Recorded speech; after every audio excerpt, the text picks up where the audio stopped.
હવે મારો વારો રમવાનો. અમે તે વારા કરીએ, થોડીક વાર રાજુભાઈ રમે, થોડીક વાર હું રમું.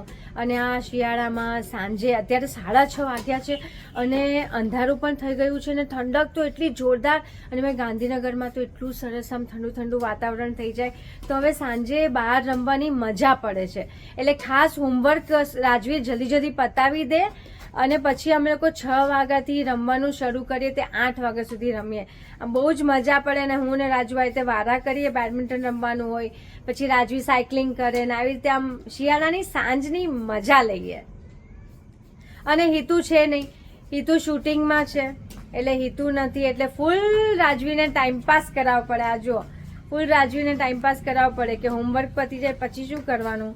અને સ્વિમિંગ ક્લાસ ચાલુ હતા પણ હમણાં શિયાળામાં સ્વિમિંગ જઈ ન શકાય એટલે આવું બધું કરવું પડે છે.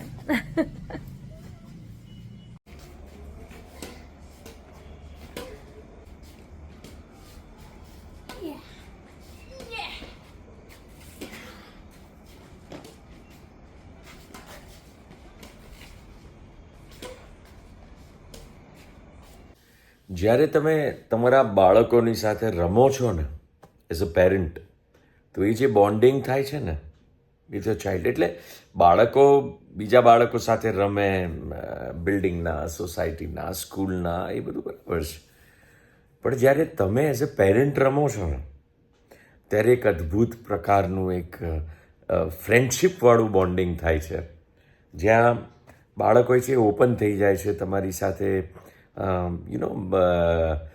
હસવામાં, ચીડાય છે તમારી ઉપર, તમે જીતો ત્યારે એને ના ગમે, થોડી એ ચીટિંગ કરે, થોડી તમે ચીટિંગ કરો.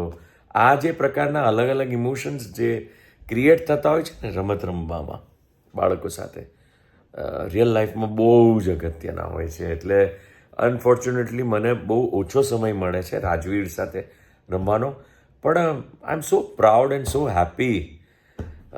મારી વાઈફ મને મોના મળી છે કે જે એકચ્યુઅલી બધી જ રીતે જોરદાર રીતે રાજવીરને એક ફ્રેન્ડ તરીકે, એક મા તરીકે બધું પૂરું પાડે છે. આઈ એમ સો હેપી.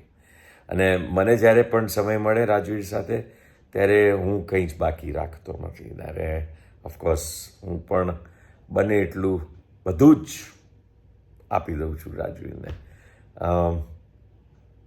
યા